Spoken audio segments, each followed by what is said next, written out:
Hi there, my name is Steve Gerhardt, and this is the Unagi Observer. As always, thank you so much for stopping by and watching the video. This week is going to be another anime review. We're going to do Crying Freeman. So let's just go ahead and get into it. So Crying Freeman is one of those franchises that many otaku are aware that it exists, but probably haven't watched it or read the manga. So, considering myself one of those types of otaku, just like I'm very familiar with the fact that Crying Freeman is a thing. I see it at conventions, the whole 9 yards, like, covers of the manga, the DVDs, blah, blah, blah. It's a thing. So, it's kind of like what I call a historical anime, meaning that it's an anime that everybody knows about, but maybe not necessarily has watched. So I went to my video store here in Baltimore. Yes, we have video stores called Beyond Video. Link down below if you want to check it out. It's kind of neat. And I checked out the first disc of Crying Freeman. There's only 2 episodes on it because it's a 6-episode OVA. Each episode is 50 minutes long. So I wanted to watch the first 2 episodes and then just do a review. Got about a quarter of the way through the first episode, and I was just like, oh god, yeah, I did actually watch this, like, years ago. Like, as in when it actually came out in American markets. So, I was like, okay, I've already seen this. But I went ahead and watched the first 2 episodes, a little over an hour, or not quite 2 hours. And, just kind of remind myself of what I had seen. And so I'm going to do a review of this, and so why don't we start with some of the more incidentals, and let's go into that. Let's go into the omniscient Wikipedia page, and let's just talk some stuff here. So it, of course, it originally was a manga, and actually came out in Big Comic Spirits. Big Comic Spirits. And it ran from 1986 to 1988, so I had a nice 2-year run. And then, of course, when it got the manga treatment, it was put in a few volumes. And then Dark Horse got the license to do it in the early or mid 2000s, 2006, 2007, and did a 5-volume thing of Crying Freeman. And you're probably familiar with the manga covers. You probably see them all over the place at the dealer's room and conventions. So, popular manga. They gave it the anime treatment in 1988. So as soon as it stopped publication, they went ahead and made an OVA. Again, 6-episode OVA actually, each one 50 minutes long. The first 3 were directed by Daisuke Nishio, and the second half was I'm sorry with my Japanese here, Shigeyasu Yamauchi. So yeah, there you go. It was produced by Akira Sasaki, Nakao Takahashi, that name might sound familiar, Tomiro Kuriyama. These are all people who are kind of like really well entrenched in the anime community. So there's a lot of stuff that they've all worked on.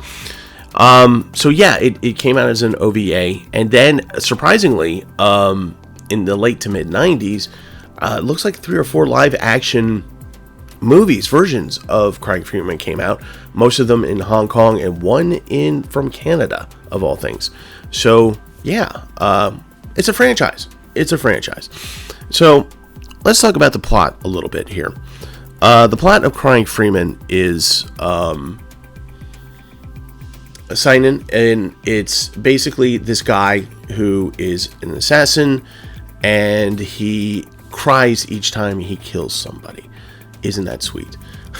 No, but the story starts out with a woman who's kind of plain, kind of, just very alone, and she doesn't have any family or father who passed away, and she's writing in a journal, and she's saying how she's celebrating her 29th birthday, and she doesn't think she's going to live to see her 30th birthday because of events that happened earlier in the day, and then she recounts those events.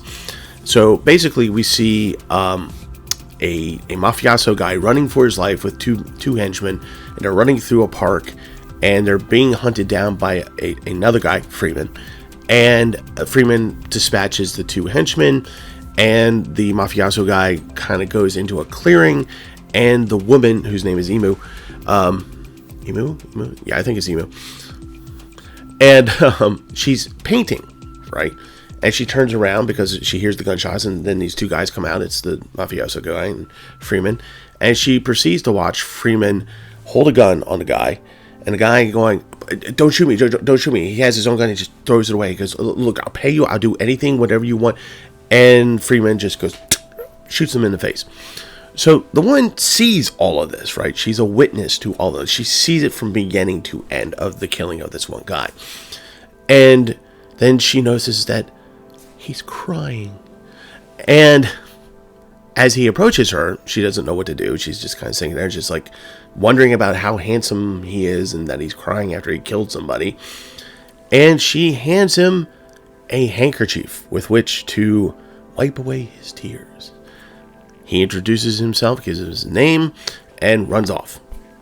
Cuts back to her writing in her journal and saying that that is traditionally the assassin is giving her his name because that's tradition. Because he wants to let her know that he's going to come back and kill her, and she should know who he is. Touching, I know, right? So anyway, so she's writing in her journal, and she's basically consigned to the fact that she's going to die at some point in the future. She has an art gallery exhibit going on, and she's with a friend. Meanwhile, a Yakuza guy, head of the Yakuza clan, who knows that he's next on Freeman's list, is enlisting the aid of the Tokyo police to protect him from Freeman. So, Freeman's running through a city park to reach the police headquarters. They're coming out of the police headquarters, and she, the emu, and her friends are coming this way. And they all intersect. And Freeman proceeds to kill the head of the Yakuza guy. And as he runs, he bumps into Emo again. And he's like, okay, recognition. She goes, but he's wearing a mask, but she knows it's him because he's crying. And so things ensue. Police take her in. Police are corrupt. They tell the Yakuza that they have her, that she knows that she actually saw the guy, knows who the guy is, knows his name, blah, blah, blah, and all this stuff. So the Yakuza, wanting revenge for the death of their boss, is going to go to her home, which is actually a mansion left to her by her father, and with an effort to get the information out of her, kill her, and then kill him, right? So she comes back. He's there. The Freeman is there because, he has to kill her now. We suppose that maybe he just ran off and he was going to be like, I don't need to kill her. But now he has to because this is his second occurrence, right? So she goes, well, I live alone. I'm tired of being alone. I'm a virgin. I don't want to die a virgin. So before you kill me, please grant me one request and make love to me. So he's like, okay, sure. Yeah. He's like, okay, yeah, we'll do that. Why not? And so she goes over to a screen and changes into her wedding night kimono thing, and she goes to the bed and she's talking to him and all this stuff, and he's leafing through her diary because she gives him permission to do that so he can better understand her, why she's lonely and all this. And then she disrobes to a certain point, lays on the bed with the Harlequin romantic come take me now kind of pose, and they do the deed. And the thing is that you spend the next 5 minutes watching them do this. It's not hentai. It's definitely, you see some TNA, but it's very cringeworthy. And it's 5 minutes of just God, okay, I'm just gonna fast forward. This is just not, yeah, okay, we don't need this. Literally, you don't need this. We could have inferred, right, and gone throughout that. But the reason why we have this is because what is one of the things that we know about Crying Freeman, even if you've never read the manga or seen the anime. On the covers, you see this guy with a knife in his mouth with a big-ass dragon tattoo on his chest. And it's very stylized and looks kind of cool, right? So this was a whole pretext to get him to disrobe so that she's on the bed waiting for him and sees him undress. And there's a still frame of him standing there in his tighty whities. Yes, tighty whities. And it has the dragon tattoo on his chest. And the problem here is that it looks borderline goofy. So I'm like, oh, the dragon tattoo reveal is not that good. Okay, hope it gets better. So anyway, so we go through the cringy love scene. And then the Yakuza show up, the police show up, and all these people show up, and there's a battle that happens, and she gets actually shot at one point, and he comes to her after he kills everybody else. His partner comes in, his handler comes in and kills one of the guys, or wounds one of the guys, I should say, the lead Yakuza guy now. And he goes, okay, you gotta kill the girl. He goes, okay. Takes a Smith & Wesson revolver, puts it to her head. She, is willingly accepting, just kind of cringing, waiting for the bullet, and he can't do it. Through the act of making love, he fell in love with her. Very Harlequin. Very Harlequin. Harlequin meets assassin. So that's kind of the gist of this. So he can't do it, notices that she's wounded, picks her up, and the handler's like, what are you doing? They go to dump her off at the hospital, and they make a pact to meet somewhere else because she's still going to be in danger. And so when she heals up, he comes and finds her and takes her to this remote location. Meanwhile, the Yakuza guy, who we think is dead, actually is recovering, and he's kind of the main baddie at this point in the anime. So that's where I am, first episode, and I'm remembering the rest of it, and I'm thinking I don't need to watch the rest of it. So, should you watch this?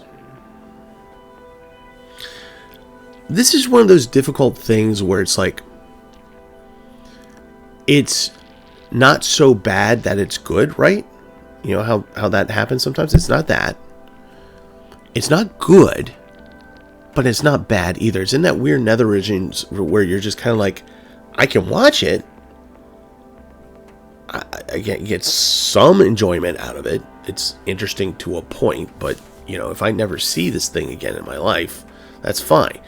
If you were to come across this anime in the discount bin box at a dealer's convention, a dealer's room at a convention, and if it's for $5 or less, go ahead and buy it and watch it. If not, move on. I suspect that the manga is probably really good. And I think that is probably the way to approach this franchise, is through the manga. I'm not 100% certain on that. I am going to go check out the manga because I think it is an interesting enough story that it merits some type of continuation. So, again, should you watch this anime? Well, if you are a otaku and you call yourself an otaku, Crying Freeman, like I said, is a historical anime that everybody knows about, not very many people watch. It's one of those boxes that you can check to say that you watched it. So if that's where you're at, then yes, go ahead and watch it. Again, just understand it is a product of the 80s, so a lot of this stuff is going to be of the 80s.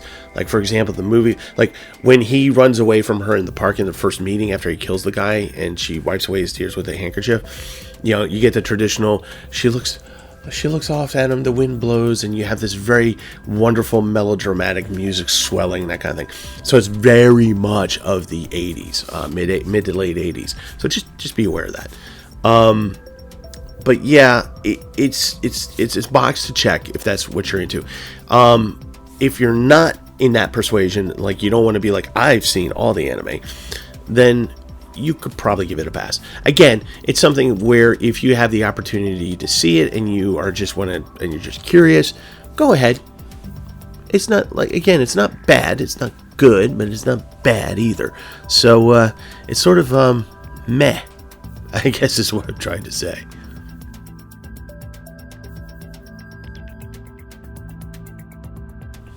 Okay, so that's it for this week. Review of Crying Freeman, which is mediocre and dealer's choice if you want to watch it or not. It's not bad, it's not good. So, dealer's choice, you decide. I am going to try and check out the manga, see if I'm right in thinking that the manga is, the better way to go through it. And if that is the case, I'll let you guys know. Next week, I'm going to do a live action movie review of High and Low by Akira Kurosawa. The reason why I'm doing that is because actually we had an announcement a few weeks ago that Denzel Washington and Spike Lee Jones are getting together to do a version of that. They're going to remake High and Low, Kurosawa's High and Low. So I want to do a review of that for you guys next week. And so stay good, stay healthy, love you guys, and watch more anime.